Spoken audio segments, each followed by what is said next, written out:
जय माता दी दोस्तों आपको दुर्गाष्टमी की हार्दिक बधाइयाँ। मैं शुभ कामनाएं नहीं बोलूंगा, जहाँ कामना उत्पन्न होती ना वहाँ हम भगवान या माँ दुर्गा से दूर हो जाते हैं, तो इसलिए मैं आपको बोल रहा हूँ हार्दिक बधाई। दोस्तों जो ये आप देख रहे हैं ना टाइटल, इसमें मैंने जो लिखा है कि माँ दुर्गा का कोई कोई विरला ही भक्त होता है, बाकी सब पाखंड है। दोस्तों सबसे पहले तो भक्त और भगवान की जय हो और भक्तों के श्री चरणों में मेरी परम वंदना हो। किसी की भी भावना को आहत करने के लिए वीडियो बिल्कुल नहीं है। जो सच्चाई है उससे अवगत कराने के लिए ये वीडियो है। किसी को बुरा लगे तो हम क्षमा प्रार्थी है, लेकिन वास्तविकता मैं आपको वीडियो की बताने जा रहा हूँ। दोस्तों दुर्गा माँ कौन है? दुर्गा कौन है सबसे पहले हमको ये समझना पड़ेगा। जो शास्त्रों में बताया जाता है ना कि दुर्गम जो राक्षस था उसका वध किया, इसलिए उनका माँ दुर्गा नाम पड़ा। दोस्तों ये चीजें ना, ये बहिरंग चीज है। अंतरंग चीज क्या है कि दुर्गा माँ कौन है? दुर्गा माँ शक्ति है और भगवान शक्तिमान है। शक्तिमान और शक्ति ये दो अलग वस्तु नहीं है, एक ही चीज है। भगवान के ही दो स्वरूप है, एक शक्ति एक शक्तिमान। जैसे दूध और दूध की सफेदी एक ही बात है, जैसे पानी और पानी की शीतलता एक ही बात है। इसी प्रकार भगवान और भगवान की आदि शक्ति, उसी को दुर्गा रूप में बोला जाता है। वो भगवान की योग माया है, जिससे समस्त सृष्टि के सब कार्य भगवान करते हैं। तो ये तो है भगवान की और आदि शक्ति माँ दुर्गा की व्याख्या। अब पाखंड का जन्म कहाँ से होता है? दोस्तों पाखंड का जन्म होता है कामना से, हमारी इच्छाओं से। हम भगवान के या माँ दुर्गा के पास जाके जो हम अपनी संसारिक कामनाएं और इच्छा लेके जाते हैं ना, कि हमारे घर में सुख संपत्ति आए, या मेरा बेटा हो जाए, या मेरा कोई बिगड़ा काम हो जाए, या मेरा कारोबार नहीं चल रहा तो कारोबार चले। ये जो हमारे जो जहन में जो ये गंदी मानसिकता है ना, जो हम भगवान के पास लेके जाते हैं, यहीं से पाखंड का जन्म होता है। और वो पाखंड का जन्म होने के कारण ये जो बाबा या जो बाबा के वेश में जो हम लोगों को दुकान खुले बैठे ना, कि आप ये काम कर लो, या चुनरी बांध के जो बताते हैं ऐसा करो तो आपके घर में ये हो जाएगा, बेटा हो जाएगा। दोस्तों कभी आपने सोचा है कि माँ दुर्गा आपसे क्या चाहती है? कामना अनंत है ना। कामना जो हमारी संसारिक इच्छा है ना, सुना होगा कि ये बहुत अनंत है। इन इच्छाओं का कभी अंत नहीं होता, ये हमारी तरफ से। भगवान क्या चाहते हैं कभी आपने सोचा? भगवान प्रेम चाहते हैं। प्रेम भी अनंत है और कामना भी अनंत है। कामना का रास्ता विनाश की तरफ जाता है और प्रेम का रास्ता परम उत्थान की तरफ जाता है। कामनाओं में हम कह के भगवान से छोटे बढ़ जाते हैं। क्या माँ दुर्गा को नहीं पता कि हमें क्या चाहिए? वो कभी भी वो चीज नहीं देंगी जो हमें अच्छी लगती है। वो वही चीज देना चाहती है जिसमें हमारी भलाई हो। जो हमें अच्छा लगता है वो हमें भगवान नहीं देते, जिसमें हमारा अच्छा होता है भगवान वही देते हैं। देखो भगवान का मतलब माँ दुर्गा और भगवान एक ही चीज। मैंने बताया ना कि शक्ति और शक्तिमान ये दो नहीं एक ही है। जैसे पानी और पानी की शीतलता, दूध और दूध की सफेदी, ये दो नहीं एक ही है। इसी प्रकार भगवान अगर मैं वर्ड यूज कर रहा हूं ना, तो ये माँ दुर्गा के लिए ही है। तो अब कामनाएं जो है हमारी वो भी अनंत है। इच्छाएं का बहुत बड़ा मुंह है इच्छाओं का, और भगवान का जो प्रेम है वो भी अनंत है। अब प्रेम में है देना देना और इच्छाओं में है लेना लेना। प्रेम क्या सिखाता है? त्याग, सेवा। और कामनाएं क्या सिखाती हैं? लेना लेना। अरे कभी माँ से भी पूछो कि वो क्या चाहती है, हृदय में मेरे आए। अरे गोपियों ने भी भगवान माँ कामाख्या की पूजा अर्चना की थी, किस लिए? भगवान श्री कृष्ण के प्रेम प्राप्त करने के लिए। भक्ति का मतलब क्या होता है? सेवा।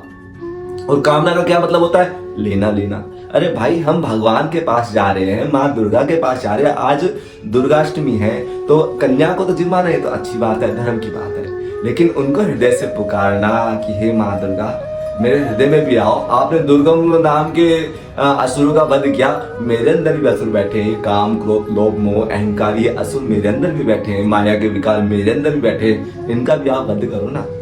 तो इस प्रकार के ये इसका आध्यात्मिक अर्थ है माँ दुर्गा का। ये लौकिक चीजें अलग है और आध्यात्मिक चीजें अलग है। धार्मिकता होना अलग बात है और आध्यात्मिकता होना अलग बात है। और दोस्तों मेरा वीडियो देखकर अन्य धर्म में जो कोई अन्य धर्म वाले देखकर आ जाए कि यार ये तो पाखंड बता रहा, नास्तिक बता रहा है, पूरा वीडियो देखना। ये अन्य धर्म वालों के लिए भी है। वो भी कहीं ना कहीं भगवान से कुछ ना कुछ याचना कामना करके ही जाते हैं कि हमें वहां पे जन्नत मिलेगा या हूर मिलेगी या जो डिवाइन हेवन मिलेगा, वहां कुछ होगा। भाई कहीं कुछ नहीं होता, आपकी कामनाएं आपको दुखी कर रही हैं, महत्वाकांक्षा आपको परेशान कर रही हैं। अगर हम भगवान से प्रेम करेंगे ना तो भगवान जो हमारे लिए सबसे अच्छा होगा ना वो देंगे। मतलब भगवान अल्पज्ञ है क्या? हम बचपन में सुनते थे माँ मुरादे पूरी कर दे हलवा बांटूंगी, ये हम सुनते थे। तो उस समय तो नहीं समझ आती थी, लेकिन जब बड़े हुए महापुरुषों रसिक संतों के समागम में आए तब समझ में आया कि यार हमने माँ को इतना छोटा बना दिया, माँ मुरादे पूरी कर दे तब हलवा बांटेगी। मतलब हम तब हलवा बांटेंगे? दुकानदारी कर रखी है क्या? संसार में भी हम पहले बैंक में जाते हैं, पहले पैसा देते हैं, फिर रसीद मिलती है। ठीक है, भगवान के यहाँ आप पहले हलवा नहीं बांटोगे, पहले आप उसकी मुरादें उसकी इच्छाएं पूरी करो तब वो हलवा बांटेगी। यार ये मंदासु मन मत्या कलयुग में लोगों को हो क्या गया है? तो मैं वास्तविकता से अवगत कराने के लिए ये वीडियो बनाया है कि जो भक्ति दिखाई पड़ती ना, वास्तव में तो सभी भक्त है। देखो भक्त तो सब है, लेकिन गलत तरीके से भक्ति करते हैं। इतना देखो, भक्त का मतलब क्या है कि हम सब आनंद के भक्त हैं। हम खाकर पहनकर ओढ़कर, है ना, पैसा कमाकर या किसी का उल्लू बनाकर, है ना, ये क्यों चाहते हैं? ये सब क्यों करते हैं? पैसा कमाते हैं या क्यों करते हैं? आनंद के लिए ना। आनंद का मतलब भगवान है, तो हम सब भगवान के भक्त, लेकिन इच्छाओं के कारण हम भगवान से दूर हो जाते हैं। भगवान ने भी कहा था ना प्रहलाद से कि भाई कुछ वरदान मांग। अरे वो तो कहेंगे वरदान मांग क्योंकि हमारे अंदर इच्छाएं हैं। प्रहलाद ने कहा था नहीं प्रभु ऐसा कुछ कर दो कि मेरे अंदर इच्छाएं ना आए, तब भगवान की भी बोलती बंद कर दी थी प्रहलाद ने। तो भगवान तो वरदान देने के लिए कहेंगे, आपको कहना है ना प्रभु बस आपकी भक्ति चाहिए। कालभूषण जी से क्या कहा था भगवान राम ने कि भाई मुझसे मांग कुछ, तो कहा था कुछ नहीं, बस आप भक्ति दीजिए, आपकी विशुद्ध भक्ति दीजिए। तो दुर्गा माँ के आज दुर्गाष्टमी के दिन सिर्फ और सिर्फ हमें माँ दुर्गा की निष्काम भक्ति मांगनी है, या आप जिस भी इष्ट की पूजा करते हैं, जिस भी इष्ट को मांगते हैं, उनके चरणों की भक्ति मांगनी है। ये तो मनाने का अर्थ है। पाखंड का मैंने बता दिया, पाखंड का वहीं से जन्म होता है जहां हम कुछ ना कुछ मांगना प्रारंभ करते हैं। इसलिए बाबाओं की या मुल्ला मौलवियों की दुकान खुलती है पाखंड के नाम पे। इसलिए खुलती है क्योंकि उन लोगों ने, उनको पता है कि इनकी इच्छाएं पूरी कर दो, आपके घर में ये नहीं होता ये हो जाएगा। भाई सब प्रारब्ध से होता है। मेरे एक ऐसा एक मित्र था, मैं बोले हमारे पापा तो माँ वैष्णो देवी को बहुत मानते। मैं क्यों मानते हैं भाई? कारण पूछो ना। बोले उनकी आंख से पानी आता था, आंखें खराब हो चुकी थी, वहां गए थे, आंखें ठीक हो गई। मगर वहां अगर आंख फूट जाती फिर जाते क्या? बोले नहीं, फिर तुम भगवान की भक्ति थोड़ी कर रहे हो, तुम तो अपनी भक्ति कर रहे हो। इस भक्ति ने और मुक्ति ने हमको भगवान से दूर कर रखा है। मुक्ति की भी कामना लेके जाते हैं कि मुक्त हो जाए। क्यों भाई? हम तो भगवान के धाम में जाना चाहते हैं, हम तो नहीं होना चाहते मुक्त। हम रसगुल्ला नहीं बनना चाहते, हम तो रसगुल्ला खाना चाहते हैं। हम भगवान की सेवाओं का आनंद लेना चाहते हैं, हम तो नहीं चाहते कि हम मुक्त हो जाए। मुक्त मतलब भगवान में प्रवेश कर जाना सदा के लिए, ना संसार के रहे ना भगवान के रहे। तो ये जो भक्ति मुक्ति की जो हम कामना लेके जाते हैं ना भगवान के सामने, इसने हमको भगवान से दूर कर रखा है। और इस कामना के कारण ही हम 84 लाख योनियों में घूम रहे हैं। और दूसरा, जो भक्त है 9 दिन होते हैं, तो कई लोग हैं जो नॉन वेज खाते हैं या दारू पीते हैं या कोई भी गलत आचरण करते हैं, और इन दिनों में नहीं करते। क्यों भाई? बाकी दिन माँ के नहीं है क्या? ये सिर्फ 9 दिन ही आपने माँ को दे रखे हैं। मतलब उनकी इतनी ही क्षमता है कि 9 दिन ही वो रहेंगे, बाकी दिन भगवान के नहीं होते। इन दिनों आप इस प्रकार का आचरण नहीं करते, दारू नहीं पीते। भाई बाकी दिनों क्यों पीते हो? गलत कार्य क्यों करते हो? भूल जाते हो कि बाकी दिन भगवान के नहीं है। बस भगवान को हमने माँ वैष्णो देवी पहाड़ों पर बिठा दी, ठीक है, या 9 दिन हो गए, तब आपके आचरण शुद्ध होने चाहिए, वो सतत रहना चाहिए, चाहे 9 दिन हो या ना हो। वो माँ दुर्गा 9 दिन इसलिए क्या किए गए हैं ये चीजें, क्योंकि हम मनुष्य पाप करते रहते हैं, पाप में रत रहते हैं, इसलिए 9 दिन चुन लिए भाई, इन दिनों तो पाप मत करो। इसका अर्थ ये नहीं है कि आप बाकी दिनों आपको छूट मिल जाए कि मनमाना आचरण करो, दारू पियो या जो भी आप गलत आचरण करते हो वो करो।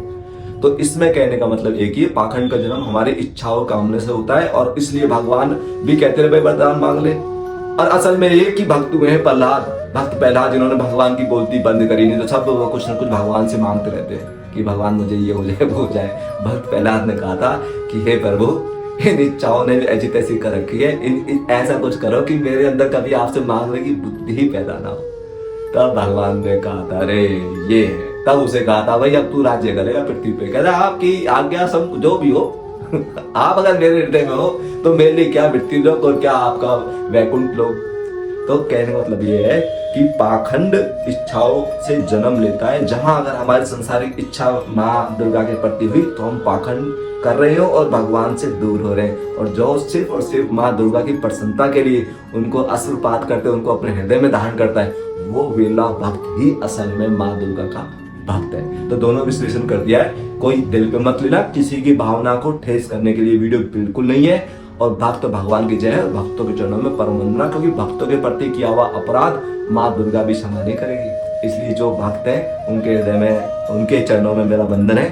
तो ये वीडियो का विश्लेषण हो गया। पाखंड का जो जन्म होता है वो इच्छा और कामनाओं से होता है, और जो निष्काम अविरल भक्ति होती है वो सिर्फ और सिर्फ माँ दुर्गा की प्रसन्नता चाहती है, उनकी कृपा चाहती है कि उनकी भक्ति मेरे हृदय में बनी रहे। जय माता दी।